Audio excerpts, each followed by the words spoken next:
It's bizarre how many people take or not meth, but amphetamines around. Like how many people are prescribed amphetamines for just things that it seems like could be fixed with other like more healthy alternatives, right? Because like so many writers, so many researchers, and so many, like, especially kids in college are just like, they've been on, I know people like friends who have been prescribed these amphetamines since they were, in their early teens in school. And they're like, now they're in their late 20s, early 30s.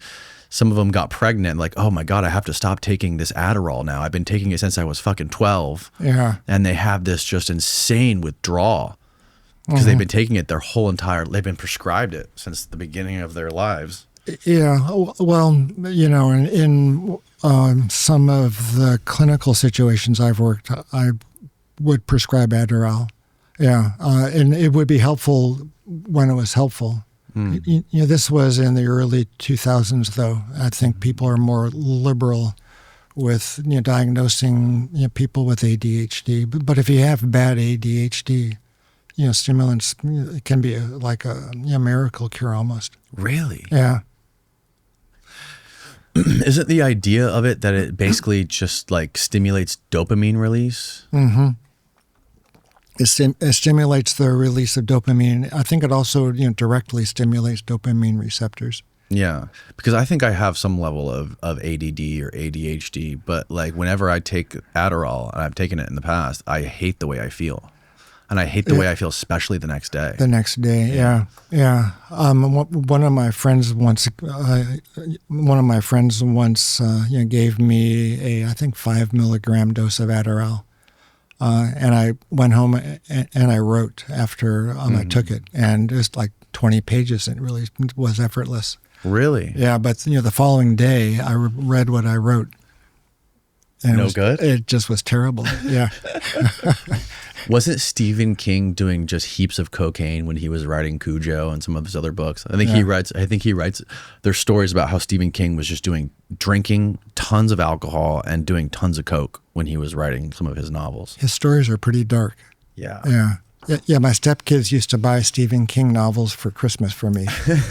Oh, read this, Rick. It'll cheer you up. Yeah. So and PK Dick too. What was he? Wasn't he taking stimulants when he was writing? Yeah, stimulants, methamphetamine. Oh, he was taking meth. No, he wasn't taking meth. I think it was amphetamine primarily. Just amphetamine. Yeah. Poor guy. God, he really burned bright while he burned. Yeah. Yeah, that's interesting. Some of the most prolific writers were just on heaps of drugs. And one of the other things that was interesting when we were learning about this stuff from Norman Ohler the other day. He's the guy who wrote the history of drugs in the Third Reich. This company called Merck. Merck, yeah. The pharmaceutical company that was alive and well in Nazi Germany. They were developing. I guess cocaine was like developed in the 80s.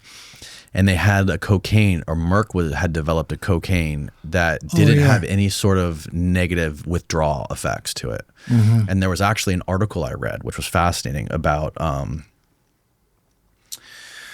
one of the guys from the Rolling Stones was talking about how they would just have, heaps of cocaine behind the speakers and the amplifiers on stage, and they would be able to do it all day. They had to do shows, do cocaine, and they would never have any withdrawal symptoms.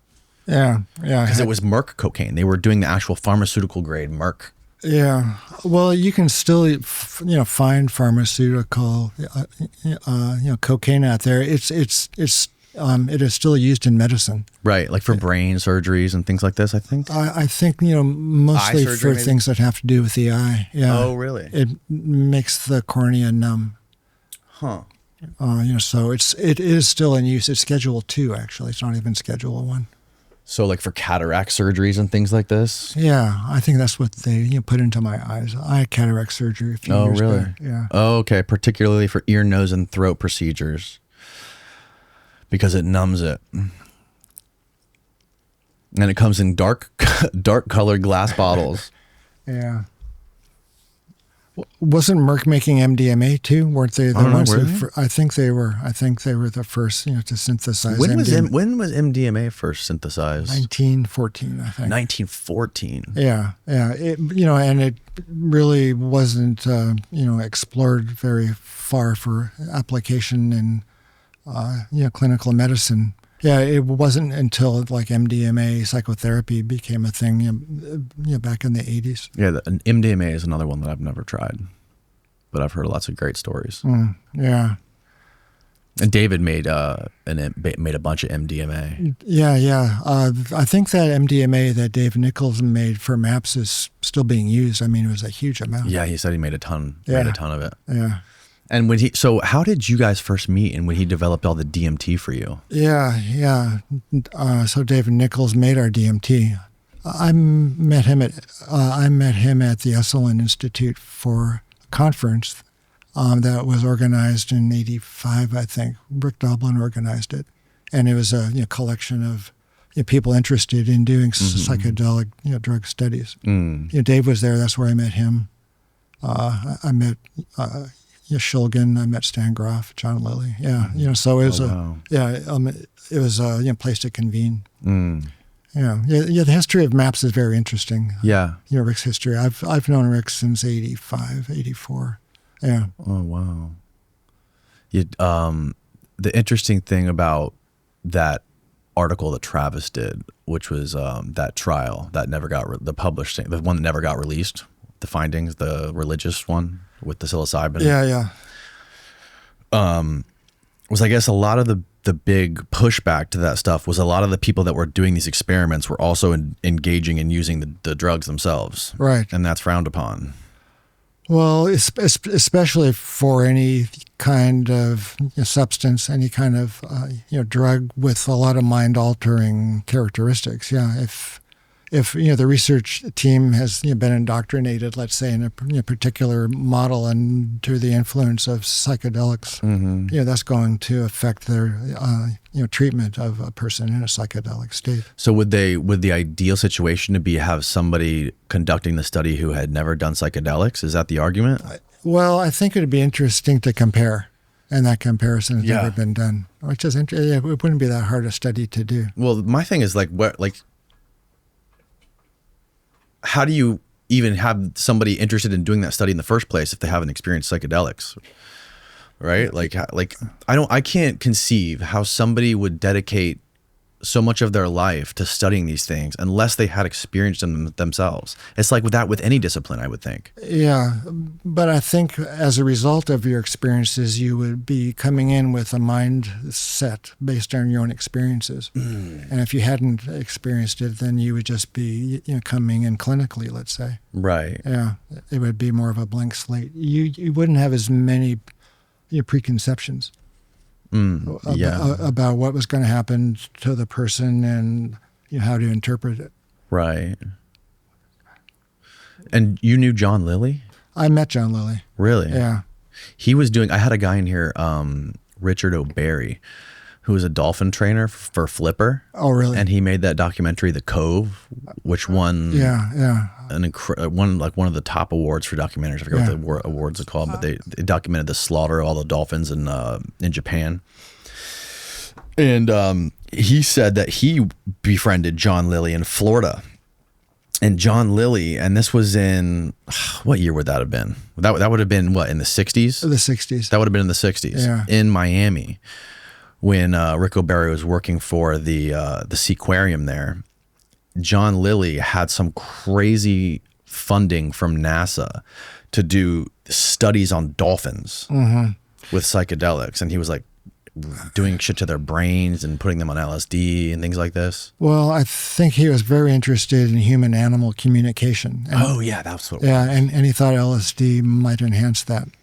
Yeah, between humans and dolphins, both on acid. They would be telepathic, like we were talking about earlier. Right. And I don't think he ever came up with anything. But the fact that NASA, why the hell was NASA funding that? Yeah. Well, I suppose if your astronauts are in suspended animation, you can keep them on DMT for 3 years and they'd still be able to communicate with each other. A few. Really? When I was doing, my DMT studies on my road to NASA, and I said, if you want to go to Mars, this can be a long time. What are people going to do? And I thought, well, if they were just, given DMT for 3 years or like for extensive periods of time, that would make the time go by pretty fast. While they're in space. Yeah. I never heard back, I think. Oh, God. Yeah, because, I don't know how long it would take to get to Mars. About 3 years. 3 years. Yeah. So is the idea that when we do Mars time travel, that the astronauts would go to sleep for a large portion of that time? I think a large portion of that time. And so if you put the astronauts to sleep, you could give them DMT infusions and they would somehow be able to telepathically communicate in these Exactly. in these states. Oh my God. Yeah. That's crazy. That's crazy we haven't been able to get back to the moon since the moon landing. Even, and Elon wants to take us to Mars. Yeah, but it'll be the same human problems, don't you think? I mean, greed, hate, delusion. We'll do that on Mars. Yeah.